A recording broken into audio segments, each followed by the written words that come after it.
अस्सलाम वालेकुम, मैं हूं आबिद अंदलीब। नाजरीन, दो बहुत इंपॉर्टेंट खबरें। एक खबर तो ये कि जनरल फैज़ हमीद ने बिल आखिर अपनी ज़ुबान खोल दी है।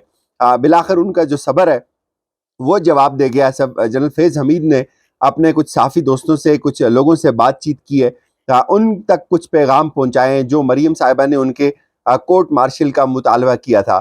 इससे पहले आपको पता है जनरल बाजवा मुख्तलिफ लोगों के ज़रिए बहुत सारी बातें मीडिया के ऊपर कर रहे हैं। उन तक मीडिया तक अपनी आवाज़ पहुँचा रहे थे और जनरल फैज़ वाहिद आदमी बचे थे इस पूरे अरसे में जिन्होंने कोई बात बाज़ाब्ता तौर पे किसी भी ज़रिए से बराह रास्त या बिला वास्ता उन्होंने नहीं की थी मीडिया के ऊपर। आज उनका भी सबर आखिर जवाब दे गया है और अब जो सूरत हाल है वो बहुत ज़्यादा गंभीर होती नज़र आ रही है। चूँकि मरीम साहिबा के नज़दीक जनरल बाजवा के हवाले से उनके पास कोई सबूत नहीं है, तो ये सारी गेम आखिर है क्या और ये किस तरफ ये जा सकती है, ये बहुत अहम है। इसके ऊपर भी बात करेंगे और लाहौर की ताज़ा तरीन सूरत हाल बहुत गंभीर है, उसके ऊपर भी बात करेंगे। लेकिन पहले मैं आपको बताता हूँ हुआ ये।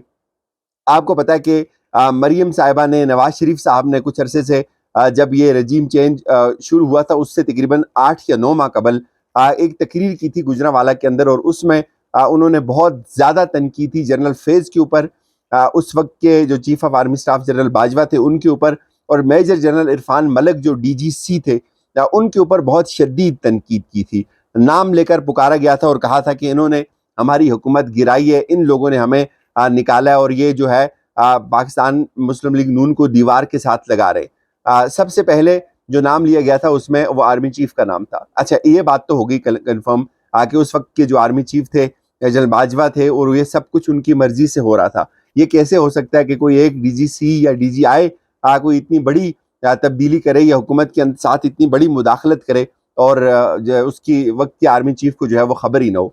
तो अब ये बात कैसे होती है? कैसे इदारा फौज एक इंतहाई ज़बरदस्त शानदार डिसिप्लिन वाला इदारा कैसे काम करता है? ये खुद हम सुन चुके हैं DGISPR की जानिब से कि पूरी 7 लाख की जो फौज होती है वो अपने आर्मी चीफ की तरफ देखती है, वो अपनी चीफ के पीछे खड़ी होती है। और यही बात आज जनरल फैज़ भी कर रहे हैं। तो कुछ दिन से जब ये रजीम चेंज हो गया, उसके बाद जनरल बाजवा को मुस्लिम लीग नून ने, PDM ने क्लीन चिट दे दी। वो जनरल बाजवा जो पहले सब कुछ इमरान खान के सिलेक्टर भी वही थे, इमरान खान को भी वही ला रहे थे, सहूलतकारी भी वही कर रहे थे।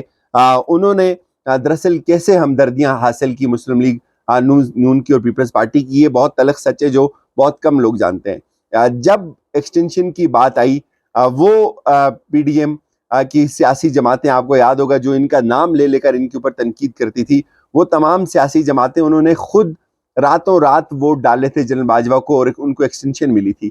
तो गालिबन जो हमारे ज़राए बताते हैं वो ये बताते हैं कि जब से जनरल बाजवा को एक्सटेंशन मिली और जिस तरह उनकी एक्सटेंशन को लेकर तमाम सियासी जमातों ने बढ़ चढ़ कर हिस्सा लिया, अपनी हाजिरियां लगवाई, तो वहाँ से हालात तब्दील होना शुरू हो गए थे। बल्कि हालात उससे कुछ अर्सा पहले ही तब्दील हो गए थे जब नवाज शरीफ साहब बाहर चले गए। उसके हवाले से भी बहुत ज़्यादा लोग ये दावा कर रहे थे कि जनरल फैज़ जो है वो इसकी मुखालफत कर रहे थे और जनरल बाजवा ने इसकी हमायत की थी और रिपोर्टें जो है वो तैयार हुई थी और इमरान खान को ब्लफ किया गया था, उससे झूठ बोला गया, उसको गलत रिपोर्टें दिखाई गई और यूं जो जनरल बाजवा थे वो जीत गए नवाज शरीफ को बाहर भेजने में और यूं नवाज शरीफ बाहर चले गए। तो इससे चीज़ें यहाँ से जो है वो ख़राब होना शुरू हुई थी और उसके बाद से आपने देखा रजीम चेंज हुआ, ये सारी सियासी जमातें इकट्ठी हुई और उसके बाद से जनरल बाजवा का नाम लेना जो है वो इन्होंने ख़त्म कर दिया।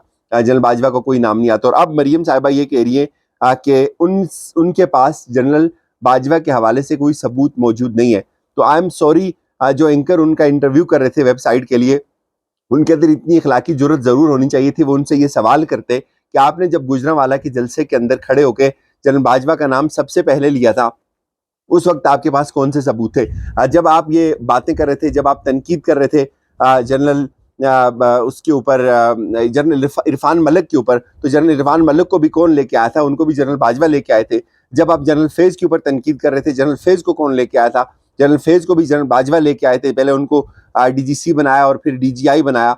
तो ये आप उस वक्त आपके पास क्या प्रूफ थे? आज आप कह रहे हैं आपके पास प्रूफ नहीं है। तो अब हुआ क्या? लेटेस्ट इंटरव्यू उन्होंने जो दिया, उसके मुताबिक मरीम साहिबा ये कहती हैं कि जनरल फैज़ हमीद जो हैं उनका कोर्ट मार्शल होना चाहिए। वो ये कहती है कि जनरल फैज़ हमीद ने 4 साल इमरान खान की हुकूमत की हिमायत की اور نون لیگ کی حکومت کو گرانے میں بہت امپورٹنٹ کردار ادا کیا۔ غیر آئینی کردار پر جنرل فیض حمید کو نشان عبرت بنانا چاہیے اور ان کا کورٹ مارشل ہونا چاہیے۔ جنرل فیض حمید حاضر سروس تھے تو ان کے خلاف میں عدالت گئی تھی۔ اب یہ کہہ رہی ہیں کہ جنرل فیض حمید نے اسلام آباد کے ایک جج کے معاملے میں بھی جو ہے وہ بڑا عجیب و غریب کردار ادا کیا۔ وہ خود ججز سے ملتے تھے جا کر، اور انہوں نے کہا کہ ہائیبرڈ نظام جو ہے وہ لانے والوں کو سزا ہونی چاہیے، اور یہ سب چیزیں وہ کہہ رہی ہیں کہ جنرل باجوہ عمران خان کی حمایت کرتے رہے اور عمران خان ان کی تعریفیں بھی کرتے رہے۔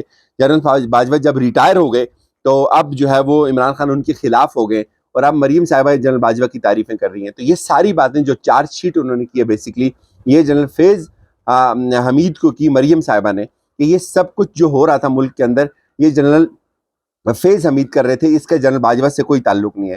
ایک چیز یاد رکھیں کہ آرمی کے اندر جو ڈسپلن قائم ہوتا ہے، ہم نے آج تک یہی سنا ہے کہ اس ڈسپلن میں سب سے زیادہ جو کمانڈ جو چلتی ہے، جو کمانڈنگ آرڈرز ہوتے ہیں وہ چیف کے ہوتے ہیں، اور باقی تمام لوگ ان کو جواب دہ ہوتے ہیں۔ ڈی جی آئی کو اگر آرمی چیف چاہیں تو 1 منٹ میں ہٹا سکتے ہیں، اگر چاہیں تو نیا اپوائنٹ کر سکتے ہیں، اور وہ سب کچھ ان کو جواب دہ ہوتا ہے۔ ایون ڈی جی سی بھی تو ایک کمانڈ ہے۔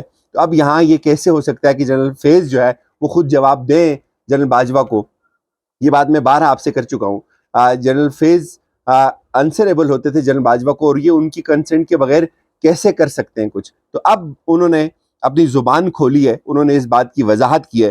جنرل فیض یہ کہتے ہیں آپ کہ میں جو ہے یہ کامران خان کو انہوں نے کہا ہے کہ جو الزامات مریم صاحبہ ان کے اوپر لگا رہی ہے تو اس کے جواب میں وہ یہ کہتے ہیں کہ بھائی 2017-18 میں صرف میجر جنرل تھا، کیا فوجی ڈسپلن میں تنہا میجر جنرل حکومت ختم کر سکتا ہے؟ فوج میں صرف فیصلہ جو ہوتا ہے وہ وقت کے جو آرمی چیف ہوتے ہیں ان کا ہوتا ہے، اور یہ بات تو بڑی یہ سب لوگ جانتے ہیں کہ جو وقت کا جو چیف ہوتا ہے اس کی طرف پوری فوج دیکھتی ہے۔ اور اب یہ بذات خود جو بات اب جنرل فیض یہ کر رہے ہیں، ایک تو وہ چارج شیٹ کر رہے ہیں جنرل باجوہ کو کہ جو کچھ جنرل فیض حمید نے کیا اس وقت یا جو فیصلے ہوئے وہ صرف جنرل فیض حمید اکیلے اس کے پیچھے نہیں تھے، اس کے پیچھے جنرل باجوہ کی بھی کنسنٹ شامل تھی۔ اور یہ جو الزام لگایا جا رہا ہے کہ جنرل فیض جو ہے وہ اس کے اوپر کورٹ مارشل ہونا چاہیے اور جنرل باجوہ ان کے خلاف کوئی ثبوت نہیں ہے، وہ تو بہت پوتر ہو گئے۔ تو یہ جو بیسکلی وہ ریوارڈ ہے جو P D M general Bajwa کو دے رہی ہے، جو ان کی چھتری کے نیچے پی ڈی ایم بنی اور پھر پی ڈی ایم نے عدم اعتماد لائی، وہی پی ڈی ایم جو بارہا یہ کہتی تھی کہ پی ڈی ایم کے جو لوگ تھے وہ کہتے تھے کہ جو عدم اعتماد ہے وہ اسٹیبلشمنٹ کی مرضی کے بغیر نہیں آ سکتی۔ تو پھر ہوا کیا؟